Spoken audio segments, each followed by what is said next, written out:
word of mouth got out. We have to take that and multiply that by 100 because we have the technology today to expand the knowledge base. We have the greatest library that's ever existed on your iPhones. We can look things up. We can gain knowledge when we're sitting there being bored.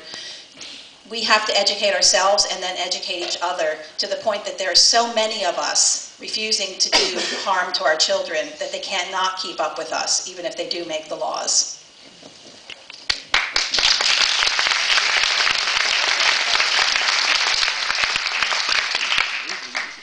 This is a question in relation to your state aim to separate the vaccines into its three elements, the mumps, the measles and the rubella. And there seems to be always a concentration on the measles element. I just wonder whether strategically it might be more successful to concentrate on the mumps in light of the recent outbreaks in America and here, although it hasn't really been widely reported. 2 years ago there were 2,000 cases and only 10% of those cases were in unvaccinated people. So the majority of people who got mumps here were vaccinated, and most of those people who got mumps, the majority of those was in the age group, post adolescence and adults. Which to me, I mean, my understanding is that originally the only argument in favour of the mumps vaccine, because it was was that it caused problems in that age group because it was rarely seen there. So it was introduced there. So I just wonder now that the vaccine seems to be, and it's acknowledged by the authorities that it's waning effectively, that effectiveness is waning. Would it be more easier, it's like straightforward to go after getting the mumps vaccine out of the treaty because there's less reason for it in the first place. And it was known at the time when it was introduced. Okay, let me answer. So the question is, should we just take the mumps out of the MMR because of what's happening today? First off, I will say I have not heard the authorities saying that the vaccine has become ineffective. What I see them saying is it's a highly effective vaccine, and the problem is that not enough people are getting the vaccine, and we need to keep getting it throughout our lifetime, and the problem is not enough doses. The fact of the matter is that vaccine was about 68% effective by their measurement in 2005. It's a dud of a vaccine. It should have never been invented. Boys are much better off, and girls, getting this disease pre-adolescent or around adolescence. And because, as you said, what happens is because A, the vaccine was probably never near 100%, and B, the strain has become so weak that it's not working. In fact, 2 virologists from Merck are suing Merck now. They've been 10 years in this lawsuit, saying all kinds of incredible things about how they were told to alter the test results and threatened when they started to tell the truth. And so what we have now is a situation, just like with measles, when the time to have this disease is somewhat protected by the vaccine, and then later you become vulnerable when the vaccine wears off. So I agree with you completely. I think that mumps shouldn't be given. I do believe in Japan they have measles, rubella, and they're not giving the mumps vaccine. And again, yes, there will be some boys who will end up with infertility. Yes, there will be some problems, but the risk-benefit ratio, in my opinion, when you look at it from the big picture over time with what the vaccine has and has not done, favors just getting rid of it.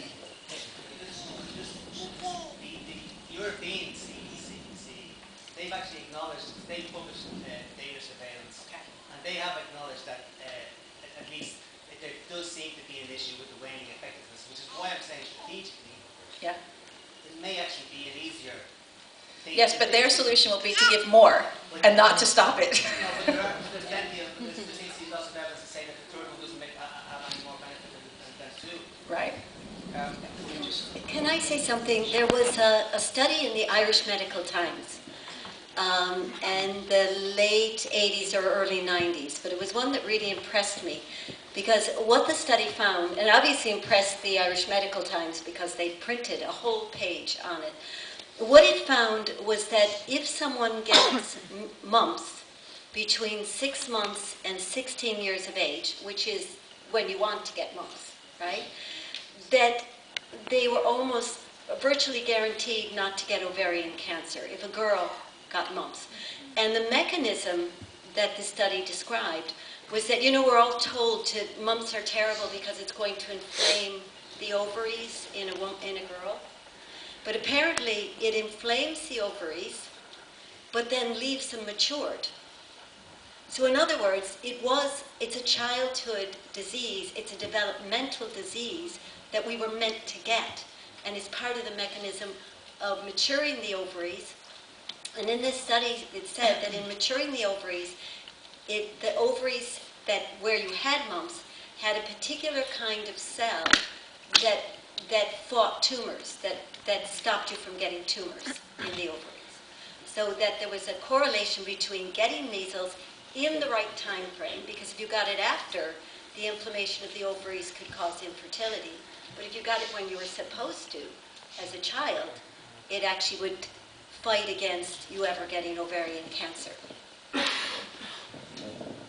Questions here? I think the documentary was the 1986 Injury Act that took away liability from the manufacturer. I think in Ireland in 2009, the Vaccination Damage Steering Group, they came out with 3 recommendations for, well, obviously admitting that it's anybody's fault, but something like 15,000 for mild damage and 200,000 for severe damage. In 2014, there was a question to Leo Stadker, and he gave it like one sentence which we're working on.